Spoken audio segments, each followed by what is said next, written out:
Well, howdy there, squirrel listeners. Pray. Well, I always pray that I stay awake when I read, but it'll be after the fact by the time you see it. You know that. Anyway, we are 86% of the way through the book. Finally.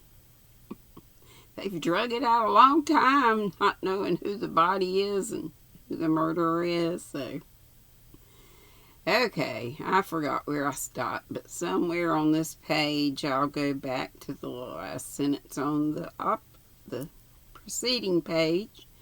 Yes, of course, she was a little peculiar, as they say, but I never see myself that's any real excuse. I mean, you can be a little peculiar in so many different ways. Sometimes you just go about giving all your possessions away and writing checks, I did read this, on bank accounts that don't exist, but just so as to benefit people. It shows, you see, that behind being peculiar you have quite a nice disposition. But of course, if you're peculiar and behind it you have a bad disposition, well, there you are. Now, does that help you at all, my dear Lucy?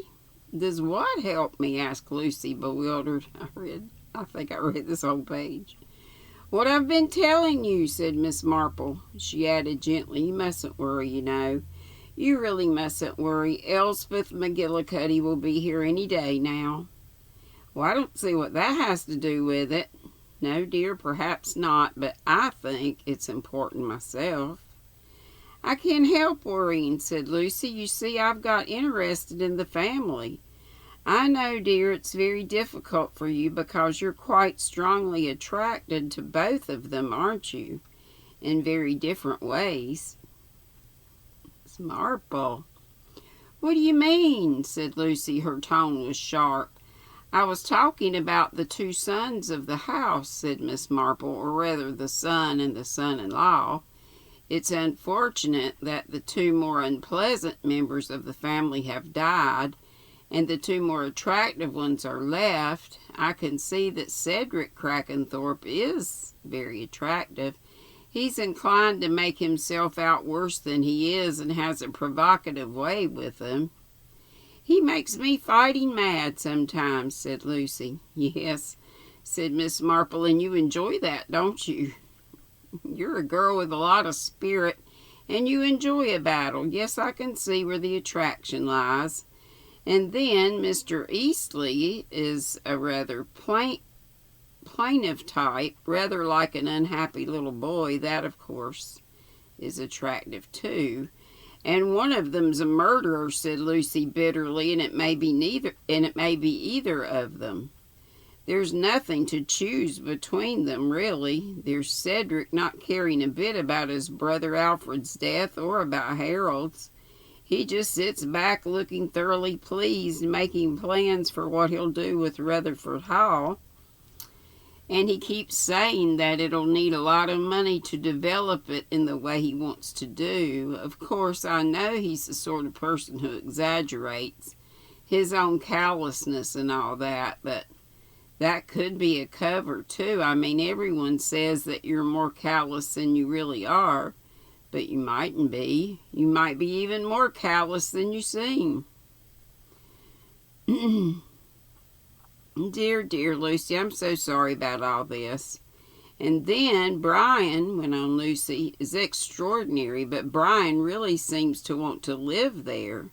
He thinks he and Alexandra could find it awfully jolly, and he's full of schemes. He's always full of schemes of one kind or another, isn't he? Yes, I think he is. They all sound rather wonderful, but I've got an uneasy feeling that they'd never really work. I mean, they're not practical. The idea sounds all right, but I don't think he ever considers the actual working difficulties. They are up in the air, so to speak. Yes, in more ways than one. I mean, they're usually literally up in the air. They are all air schemes. Perhaps a really good fighter pilot never does quite come down to earth again. She added, and he likes Rutherford Hall so much because it reminds him of the big rambling Victorian house he lived in when he was a child. I see, said Miss Marple thoughtfully. Yes, I see. Then with a quick sideways glance at Lucy, she said, with a kind of verbal pounce, but that isn't all of it, is it, dear? There's something else. Oh, yes, there's something else, just something that I didn't realize until just a couple of days ago. Brian could actually have been on that train. On the 4:33 from Paddington? Yes. You see, Emma thought she was required to account for her movements on 20th December, and she went over it all very carefully. A committee meeting in the morning, then shopping in the afternoon, and tea at the Green Shamrock, and then, she said, she went to meet Brian at the station. The train she met was the 4:50 from Paddington, but he could have been on an earlier train and pretended to come by the later one. He told me quite casually that his car had had a biff and was being repaired. Biff, B-I-F-F. And so he had to come down by train. An awful bore, he said. He hates trains. He seemed quite natural about it all. It may be quite all right, but I wish somehow he hadn't come down by train. Actually on the train, said Miss Marple thoughtfully. It doesn't really prove anything. The awful thing is all the suspicion. Not to know, and perhaps we shall never know. Of course we shall know, dear, said Miss Marple briskly. I mean, all this isn't going to stop just at this point. The one thing I do know about murderers is that they can never let well alone, or perhaps one should say ill alone. At any rate, said Miss Marple with finality, they can't once they've done a second murder. Now don't get too upset, Lucy. The police are doing all they can and looking after everybody, and the great thing is that Elspeth McGillicuddy will be here very soon now. I don't understand how she's gonna help, do y'all? That was the end of chapter 25. 26. Now, Elspeth, you're quite clear as to what I want you to do? Okay, here we go. I'm clear enough, said Mrs. McGillicuddy, but what I say to you is, Jane, that it seems very odd. It's not odd at all, said Miss Marple. Well, I think so. To arrive at the house and to ask almost immediately whether I can go upstairs. It's very cold weather, Miss Marple pointed out, and after all, you might have eaten something that disagreed with you and have to ask to go upstairs. I mean, these things happen. I remember poor Louisa Felby came to see me once, and she had to ask to go upstairs 5 times during one little half hour. That, added Miss Marple parenthetically, was a bad Cornish pasty. If you just tell me what you're driving at, Jane, said Mrs. McGillicuddy. That's just what I don't want to do, said Miss Marple. How irritating you are, Jane. First you make me come all the way back to London before I'm sorry about that, said Miss Marple, but I couldn't do anything else. Someone, you see, may be killed at any moment. Oh, I know they're all on guard and the police are taking all the precautions they can, but there's always the outside chance that the murderer might be too clever for them. So, you see, Elspeth, it was your duty to come back. After all, you and I were brought up to do our duty, weren't we? We certainly were, said Mrs. McGillicuddy. No laxness in our young days.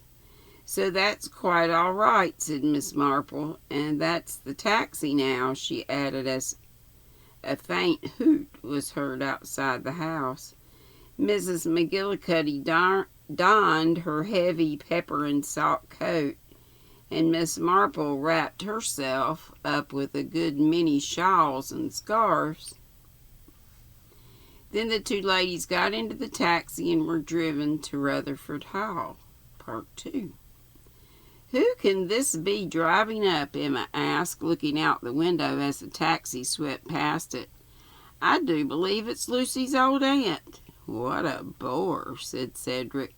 He was lying back in a long chair looking at country life, with his feet reposing on the side of the mantelpiece. "Tell her you're not at home." "When you say tell her I'm not at home, do you mean I should go out and say so, or that I should tell Lucy to tell her aunt so?" "Hadn't thought of that," said Cedric. "I suppose I was thinking of our butler and footman days, if we ever had them. I seem to remember a footman before the war. He had an affair with the kitchen maid, and there was a terrific rumpus about it. Isn't there one of those old hags about the place cleaning?" But at that moment the door was opened by Mrs. Hart, whose afternoon it was for cleaning the brasses, and Miss Marple came in very fluttery in a whirl of shawls and scarves, with an uncompromising figure behind her. "I do hope," said Miss Marple, taking Emma's hand, "that we are not intruding. But you see, I'm going home the day after tomorrow, and I couldn't bear not to come over and see you and say goodbye, and thank you again for your goodness to Lucy. Oh, I forgot. May I introduce my friend, Mrs. McGillicuddy, who is staying with me?" "How do you do?" said Mrs. McGillicuddy, looking at Emma with complete attention, and then shifting her gaze to Cedric, who had now risen to his feet. Lucy entered the room at this moment. "Aunt Jane, I had no idea," and she was cut off. "I had to come and say goodbye to Miss Crackenthorpe," said Miss Marple, turning to her, "who has been so very, very kind to you, Lucy." "It's Lucy who's been very kind to us," said Emma. "Yes, indeed," said Cedric. "We've worked her like a galley slave, waiting on the sick room, running up and down the stairs, cooking little invalid messes." Miss Marple broke in. "I was so very, very sorry to hear of your illness. I do hope you're quite recovered now, Miss Crackenthorpe." "Oh, we're quite well again now," said Emma. "Lucy told me you were all very ill. So dangerous, isn't it? Food poisoning, mushrooms, I understand." "The cause remains rather mysterious," said Emma. "Don't you believe it," said Cedric. "I bet you've heard the rumors that are flying around, Miss Marple," said Miss Marple. "Well, as I say, I bet you've heard the rumors that are flying around. Nothing like arsenic for raising a little flutter in the neighborhood." "Cedric," said Emma, "I wish you wouldn't. You know Inspector Craddock said—" "Bah," said Cedric. "Everyone knows. Even you've heard something, haven't you? Haven't you?" He turned to Miss Marple and Mrs. McGillicuddy. "Oh, Cedric, okay."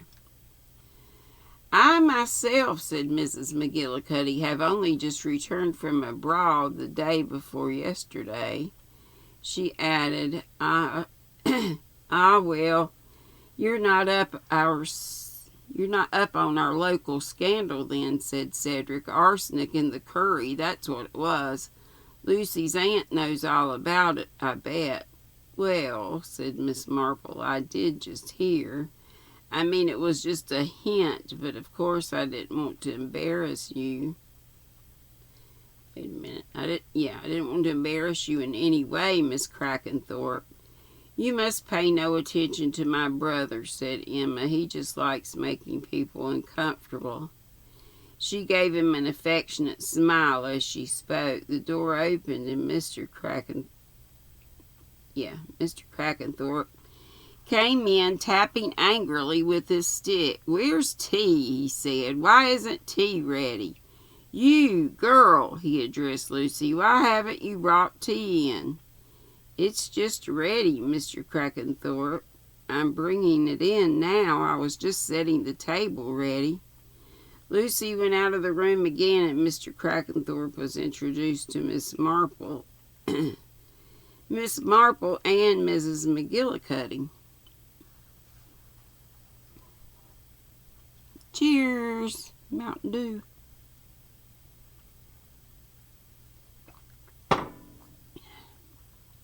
Caffeine. "Like my meals on time," said Mr. Crackenthorpe. "Punctuality and economy, those are my watchwords." "Very necessary, I'm sure," said Miss Marple, "especially in these times with taxation and everything." Mr. Crackenthorpe snorted. "Taxation! Don't talk to me of those robbers. A miserable pauper, that's what I am, and it's going to get worse, not better. You wait, my boy," he addressed Cedric. "When you get this place 10-1, the socialists will have it off you and turn it into a welfare center or something, and take all your income to keep it up with." Lucy reappeared with a tea tray. Brian Eastley followed her, carrying a tray of sandwiches, bread and butter and cake. What's this? Mr. Crackenthorpe inspected the tray. "Frosted cake? We having a party today? Nobody told me about it." A faint flush came into Emma's face. Dr. Quimper's coming to tea, Father. It's his birthday today, and..." "Birthday?" snorted the old man. "What's he doing with a birthday?" "Birthdays are only for children. I never count my birthdays, and I won't let anyone else celebrate them either." "Much cheaper," agreed Cedric. "You save the price of candles on your cake." "That's enough from you, boy," said Mr. Crackenthorpe. Miss Marple was shaking hands with Brian Eastley. "I've heard about you, of course," she said, "from Lucy. Dear me, you remind me so of someone I used to know at St. Mary Mead. That's the village where I've lived for so many years, you know. Ronnie Wells, the solicitor's son, couldn't seem to settle somehow when he went into his father's business. He went out to East Africa and started a series of cargo boats on the lake out there. Victoria Nyanza? Or is it Albert, Anyway, I'm sorry to say that it wasn't a success and he lost all his capital. Most unfortunate. Not any relation of yours, I suppose. The likeness is so great." "No," said Brian, "I don't think I've any relations called Wells." "He was engaged to a very nice girl," said Miss Marple. "Very sensible. She tried to dissuade him, but he wouldn't listen to her. He was wrong, of course. Women have a lot of sense, you know, when it comes to money matters. Not high finance, of course. No woman can hope to understand that," my dear father said. "But every day, LSD, that sort of thing. What a delightful view that you have from the window." "Delightful view," she added, making her way across and looking out. Emma joined her. "Ooh, Lordy, how much more have I got to go?" I think I gotta stop there, y'all. I get where I'm not gonna make any sense at all. Let's see. Yeah, we'll stop right there. Alrighty, y'all have a wonderful night and a good sleep or a good day whenever you're watching this. And I love you bunches, and I hope to see you live at 5 tomorrow. Gotta find some more fiber. There's a little sneak peek of some. Bye-bye. Did I say be sweet, don't be ugly? Bye.